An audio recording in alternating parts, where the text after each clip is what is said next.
السلام علیکم ورحمۃ اللہ وبرکاتہ۔ پیارے بچوں، کیسے ہیں آپ سب؟ تو جی آج ہم جو ہے وہ موضوعاتی مطالعہ کا باب نمبر 2 اللہ تعالیٰ اور اس کے رسول صلی اللہ علیہ وسلم کی محبت و اطاعت یہ پڑھیں گے۔ تو شروع کرتے ہیں۔ بسم اللہ الرحمن الرحیم۔ انسان جب اپنے وجود اور کائنات کے ان گنت مظاہر پر غور کرتا ہے تو اسے یہ دریافت کرنے میں کوئی دقت نہیں محسوس ہوتی کہ قدرت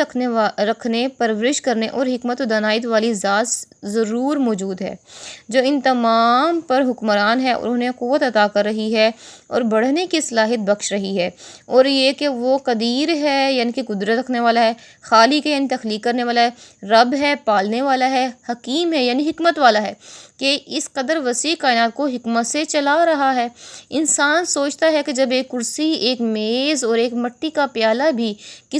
بغیر کسی بنانے والے کے تیار نہیں ہوتا، تو یہ زمین، یہ آسمان، یہ چاند، یہ سورج، یہ انسان اور اس کے وجود میں یہ بے شمار قوتیں بھی تو کسی خالق کی قدرت، رحمت اور حکمت سے پیدا ہوئی ہیں۔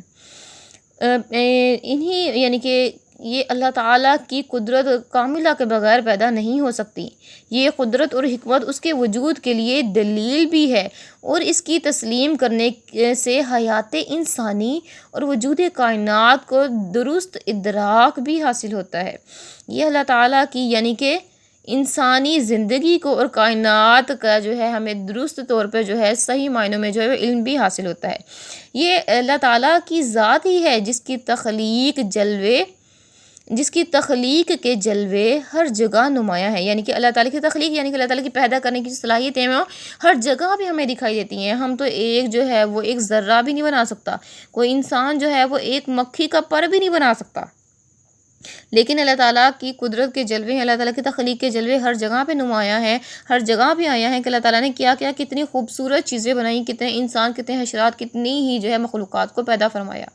انسان کی عظمت اسی میں ہے کہ وہ اپنے خالق کو تسلیم کرے، اس کی محبت میں سرشار رہے اور اس کے احکام پر عمل کرے۔ اب یہاں پہ آپ جو ہیں وہ یہاں پر آپ لکھ دیں کہ مظاہر رب تعالیٰ، اس کو جو ہے وہ ڈیفینیشن اس کی بنا دیں، اور یہاں پر آپ لکھیں گے کہ انسان کی عظمت یعنی کہ انسان کی عظمت کس چیز میں کہ وہ اللہ تعالیٰ کی جو ہے اپنے خالق کو تسلیم کرے، اس کی محبت میں سرشار ہے، یہ چیزیں۔ اس کے بعد دیکھیں یا ایھا الناس اعبدوا ربکم الذی خلقکم، یعنی کہ اللہ تعالیٰ نے ان چیزوں کے بارے میں بیان کرنے کے بعد یہاں پہ ہم یہ دیکھتے ہیں کہ اللہ تعالیٰ کیا فرما رہے ہیں کہ اللہ تعالیٰ فرمایا اے لوگو اپنے اس رب کی عبادت کرو جس نے تم کو پیدا کیا، یعنی کہ وہی ذات جو ہے عبادت کے لائق ہے جس نے ہمیں اتنی نعمتیں، اتنی برکتیں، اتنا کچھ عطا کیا، ہاتھ، ناک، پاؤں، کان، ہر ایک چیز عطا کی۔ اگر اللہ تعالیٰ ہمیں ہاتھ نہ دیتا تو ہمارے پاس یہ قدرت نہیں تھی کہ ہم جو ہے وہ ہاتھ کو لے سکتے، تو ہم ایک بھی جو نعمت کا شکریہ ادا نہیں کر سکتے، اس لیے ہمیں چاہیے کہ ہم رب تعالیٰ ہی کی عبادت کریں جس نے ہمیں پیدا کیا۔ اب عبادت اور بندگی کا تقاضا ہے کہ پیدا اس نے کیا ہے تو حکم بھی اسی کا مانو، آنکھ اس نے دی ہے تو اسی کے رضا کے مطابق دیکھو، کان اس نے عطا کیے تو اس کے فرمان کے مطابق سننے کی عادت ڈالو، اور سوچنے کی قوت اس پروردگار کی ہی عطا کردہ ہے تو ہر لمحہ اس کی ذات، قدرت اور اس کے احکام پر غور کرو۔ تو یہاں پہ آپ جو ہے وہ ہیڈنگ بنائیں عبادت اور بندگی کا تقاضا۔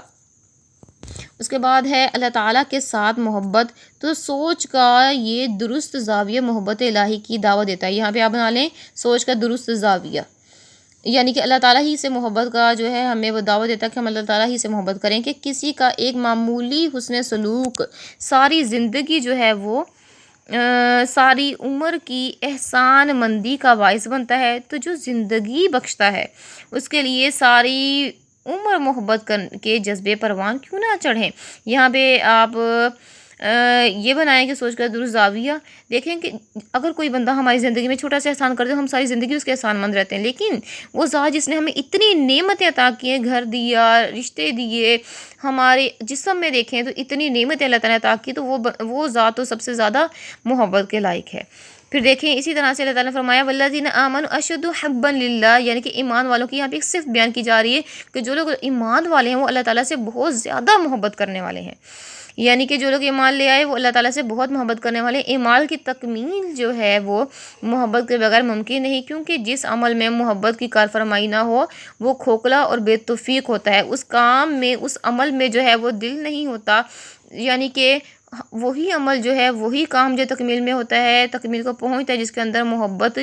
کا عنصر شامل ہو۔ کہا جاتا ہے کہ محبت کرنے والا جس سے محبت کرتا ہے اس کا فرما بردار ہوتا ہے۔ ایمان کا تقاضا ہے کہ اللہ سے محبت کی جائے، اللہ تعالیٰ سے محبت کا تقاضا ہے کہ اس کے احکام کو دل سے تسلیم کیا جائے اور پوری دل جمی سے ان پر عمل کیا جائے۔ اللہ تعالیٰ کی رحمت ہے کہ اس نے ہر دور میں انسان کی رہنمائی کے لیے انبیاء کرام مبعوث فرمائے اور ان پاک لوگوں کو اپنے احکام کتابوں یا صحیفوں کی شکل میں عطا فرمائے۔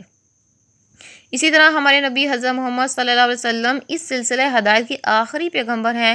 اور قرآن مجید جو آپ صلی اللہ علیہ وسلم پر نازل کیا گیا ہے دائمی کتاب، دائمی ہدایت کی کتاب ہے، یعنی کہ ہمیشہ کے لیے اس کتاب سے جو ہدایت حاصل کی جا سکتی ہے اور انسان کی فلاح کے لیے آخری پیغام عمل ہے جس پر عمل پیرا ہو کر دنیا میں کامیابی اور آخرت میں نجات حاصل کی جا سکتی ہے۔ یعنی کہ نبی پاک صلی اللہ علیہ وسلم جو ہے انبیاء کرام نبوت کے سلسلے کو ختم کرنے والے ہیں اور یہ جو قرآن پاک ہے یہ بھی ہدایت کی مکمل اور جامع کتاب ہے۔ اب قرآن کے بعد کوئی اور کتاب ایسی نہیں جو ہمیں سیدھے راستے کی طرف ہدایت دے سکے۔ رسول اکرم صلی اللہ علیہ وسلم کے ساتھ محبت اب دیکھتے ہیں تو رسول اللہ صلی اللہ علیہ وسلم کی محبت بھی ایمان کا تقاضا ہے۔ قرآن مجید نے اس محبت کا ذکر کیا ہے، ارشاد ہوا کہ النبی اولیٰ بالمؤمنین من انفسہم، سورۃ الاحزاب کی آیت نمبر 6 ہے کہ نبی کریم صلی اللہ علیہ وسلم مومنوں کے لیے ان کی جانوں سے بھی زیادہ محبوب ہیں۔ یعنی کہ نبی پاک صلی اللہ علیہ وسلم سے جو محبت ہے وہ مومنوں کو اپنی جانوں سے بھی بڑھ کر کرنی چاہیے، کیونکہ نبی پاک صلی اللہ علیہ وسلم کا اتنا حق ہے ہمارے اوپر۔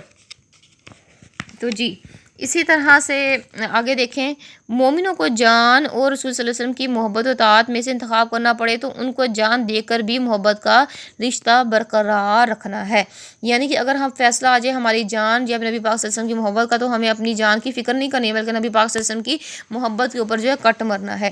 اسی طرح سے پھر ارشاد ہوتا ہے سورۃ الحجرات کی آیت نمبر 1 میں لا تقدموا بین یدی اللہ ورسولہ واتقوا اللہ، کہ اللہ تعالیٰ اور اس کے رسول صلی اللہ علیہ وسلم سے آگے نہ بڑھو اور اللہ تعالیٰ سے ڈرتے رہو۔ یعنی آگے بڑھنے سے کیا مراد ہے کہ جو نبی پاک صلی اللہ علیہ وسلم نے اور اللہ تعالیٰ نے حکم دیا ہے اسی کی پیروی کرنی ہے، اسی کی اطاعت کرنی ہے اور اس کے الٹ جا کر جو ہے اپنی خواہش نفس کے مطابق نہیں چلنا۔ گفتگو میں سلیقہ، عمل میں مطابقت اور رویوں میں اطاعت پیدا ہوگی تو تقویٰ کا حق ادا ہوگا۔ یہاں پہ آپ جو ہے ہیڈنگ بنائیں تقویٰ کا حق۔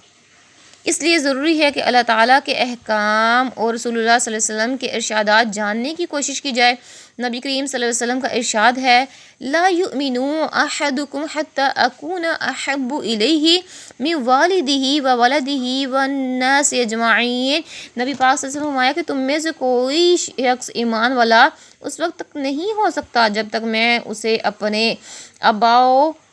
اولاد اور تمام لوگوں سے زیادہ محبوب نہ ہو جاؤں۔ یعنی کہ نبی پاک صلی اللہ علیہ وسلم سے کس حد تک محبت ہونی چاہیے، آپ یہاں پہ یہ جو ہے اس کی ڈیفینیشن بنا سکتی ہیں۔ اس کے بعد اسی طرح سے ایک اور حدیث میں ہے لا یؤمن احدکم حتی یکون ہواؤہ تابعا لما جئت بہ،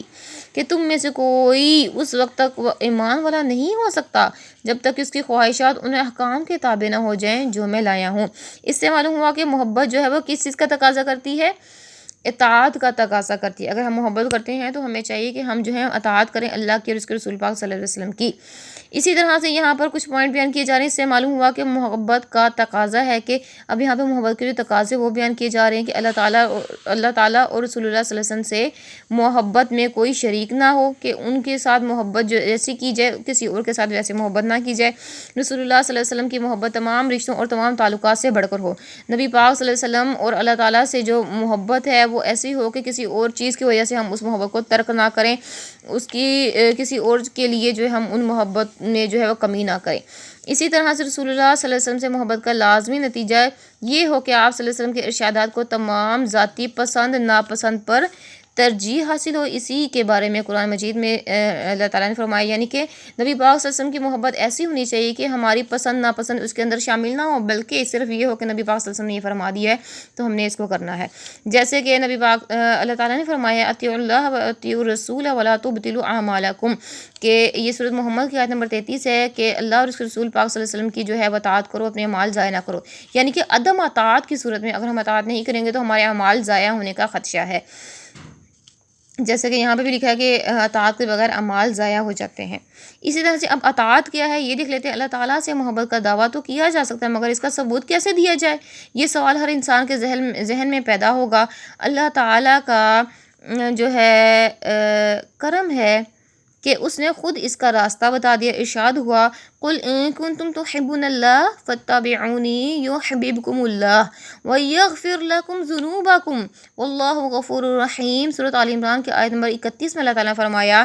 کہ کہہ دیجئے کہ اگر تم اللہ تعالیٰ سے محبت رکھتے ہو تو میری اتباع کرو۔ میری کون؟ نبی پاک صلی اللہ علیہ وسلم کہہ رہے ہیں، یعنی کہ یہاں پہ اللہ تعالیٰ نے یہ حکم دیا نبی پاک صلی اللہ علیہ وسلم کو کہ اے نبی میرے بندوں سے کہہ دو کہ اگر وہ مجھ سے جو ہے وہ محبت رکھتے ہیں تو نبی پاک صلی اللہ علیہ وسلم یعنی کہ حضرت محمد صلی اللہ علیہ وسلم کی اطاعت کریں۔ اللہ تعالیٰ تم سے محبت کرے گا اور تمہارے گناہ بخش دے گا۔ اللہ تعالیٰ بخشنے والا رحم کرنے والا ہے۔ ہوا یہ کہ صحابہ کرام نے کہا یا رسول اللہ صلی اللہ علیہ وسلم ہم تو اللہ تعالیٰ سے محبت کرتے ہیں، لیکن اللہ تعالیٰ ہم سے کیسے محبت کرے گا؟ اللہ تعالیٰ کی محبت ہم کیسے حاصل کر سکتے ہیں؟ تو اس وقت جو ہے یہ آیت مبارکہ اللہ تعالیٰ نے نازل فرما دی کہ اگر تم چاہتے ہو کہ اللہ تعالیٰ بھی تم سے محبت کرے تو نبی پاک صلی اللہ علیہ وسلم کی جو اطاعت کو لازم پکڑ لو۔ محبت الہی اسوہ رسول صلی اللہ علیہ وسلم کی پیروی کا ہی نام ہے۔ اطاعت میں مکمل خود سپردگی درکار ہوتی ہے، یعنی کہ اگر ہم چاہتے ہیں کہ اطاعت کریں تو اس کے اندر ہمیں جو مکمل طور پہ اپنے آپ کو اللہ تعالیٰ کے سپرد کرنا ہوگا۔ ظاہری عمل کے پیچھے دلی چاہت اور قلبی ملان ضروری ہوتا ہے، یعنی کہ جو ہم عمل کر رہے ہیں ظاہر طور پر اس کے اندر جو ہے ہمارے دل بھی ہو اور ہمارا جو ہے وہ ہمارا دل بھی چاہ رہا ہو اور ہمارا دل اسی کی طرف جھک رہا ہو، تب یہ عمل جو ہے ہمارا مکمل ہوگا۔ اس کے بغیر یہ عمل جو منافقت بن جائے گا، یعنی کہ منافقت کیا ہوتا ہے؟ ظاہر اور باطن کچھ اور۔ اس لیے اس پر متنبہ فرماتے ہوئے ارشاد فرمایا فَلَا وَرَبِّكَ لَا يُؤْمِنُونَ حَتَّى يُحَكِّمُوكَ فِيمَا شَجَرَ بَيْنَهُمْ ثُمَّ لَا يَجِدُوا فِي أَنفُسِهِمْ حَرَجًا مِّمَّا قَضَيْتَ وَيُسَلِّمُوا تسلیما۔ سورۃ النساء کی آیت نمبر 65 ہے کہ اللہ تعالیٰ فرمانے تمہارے رب کی قسم یہ لوگ اس وقت تک ایمان والے نہیں جب تک کہ اپنے تنازعات میں آپ صلی اللہ علیہ وسلم کا حکم نہ مان لیں، اور پھر یہ کہ جو فیصلہ آپ صلی اللہ علیہ وسلم کریں اس پر تنگ دل نہ ہو بلکہ پورے طور پر اسے تسلیم کر لیں۔ اطاعت و اتباع کی عملی شکل سے ایمان کے تقاضے پورے ہوتے ہیں اور تسلیم و رضا کی برکات حاصل ہوتی ہیں، یعنی کہ اگر ہم چاہتے ہیں کہ ہم جو ہے وہ ایمان والے بن جائیں تو ہمیں کیا کرنا ہے؟ نبی پاک صلی اللہ علیہ وسلم اور اللہ تعالیٰ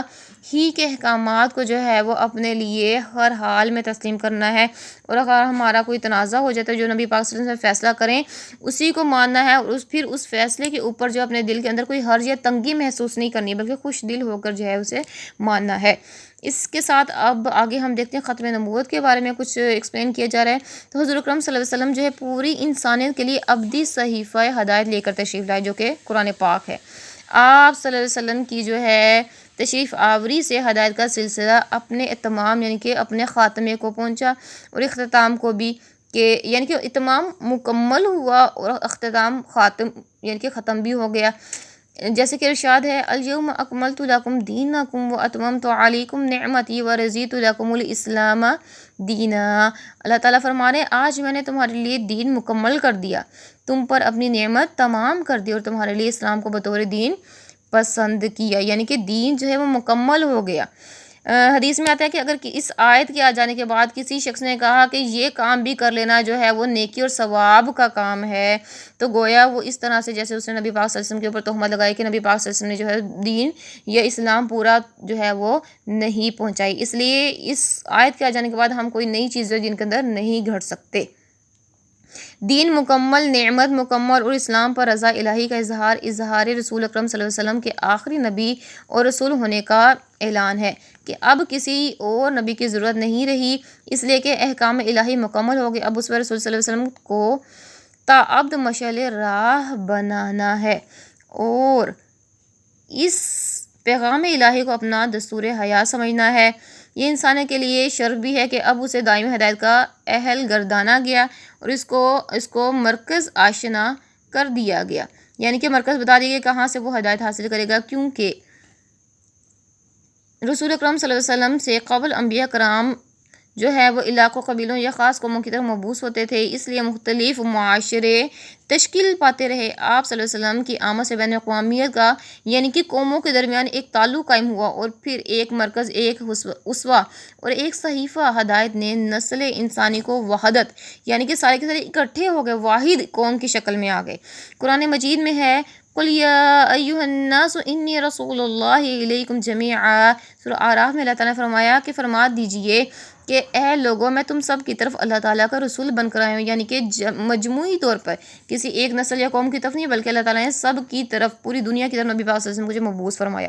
اسی طرح سے یہاں پہ ختم نبوت کا ذکر ہے کہ ما کان محمد ابا احد من رجالکم ولکن رسول اللہ و خاتم النبیین۔ اللہ تعالیٰ فرما رہے ہیں کہ نبی پاک صلی اللہ علیہ وسلم، محمد صلی اللہ علیہ وسلم تم میں سے کسی مرد کے باپ نہیں، آپ صلی اللہ علیہ وسلم تو اللہ تعالیٰ کے رسول اور انبیاء کے خاتم ہیں۔ یعنی کہ یہ آیت مبارکہ جو ہے اس چیز کو ظاہر کر رہی ہے۔ اس کے دو حصے ہیں کہ پہلے تو بیان کیا کہ نبی پاک صلی اللہ علیہ وسلم کسی مرد کے باپ نہیں لیکن اللہ تعالیٰ کے رسول اور نبوت کو ختم کرنے والے ہیں۔ یہاں پہ یہ کیوں فرمایا گیا نبوت کے خاتمے کے ساتھ پہلے یہ کیوں فرمایا کہ نبی پاک صلی اللہ علیہ وسلم کسی مرد کے باپ نہیں؟ تو جیسے کہ پہلے ہوتا تھا کہ جیسے حضرت ابراہیم علیہ السلام میں ان کے دو بیٹے اسماعیل اور اسحاق، ان دونوں کو نبوت ملی۔ اسی طرح سے حضرت جو ہے یعقوب علیہ السلام کے بیٹے حضرت یوسف علیہ السلام کو نبوت ملی۔ اگر نبی پاک صلی اللہ علیہ وسلم کی کوئی نرینہ اولاد حیات رہتی تو یہ احتمال، یہ شک پیدا ہو سکتا تھا کہ نبی پاک صلی اللہ علیہ وسلم کی جو نبوت ہے وہ ورثے میں ان کے اس بیٹے کو مل گئی۔ اس لیے اللہ تعالیٰ نے فرمایا کہ نبی پاک صلی اللہ علیہ وسلم تم میں سے کسی مرد کے باپ نہیں، یعنی کہ اس شک کا ہی جو ہے قلع کما کر دیا، اس شک کو جو ہے سرے سے ختم کر دیا، جڑ سے ختم کر دیا۔ اور اس طرح سے جو ہے نبی پاک صلی اللہ علیہ وسلم کی جو ہے وہ ختم نبوت کو بھی اللہ تعالیٰ نے ان آیات کے ذریعے سے جو ہے وہ ظاہر کر دیا۔ بس اگر ہم چاہتے ہیں کہ ہمارا ایمان مکمل ہو اور جو ہے وہ اللہ تعالیٰ کی رضا حاصل ہو، تو ہمیں کیا چاہیے کہ اطاعت اور محبت کو جو ہے وہ لازم پکڑنا ہے اور اسی کے مطابق جو ہے اپنی زندگی کو بھی گزارنا ہے، تاکہ اس دنیا میں بھی اور آخرت میں بھی جو ہے ہمارے لیے فلاح و بہبود کا ذریعہ بنے۔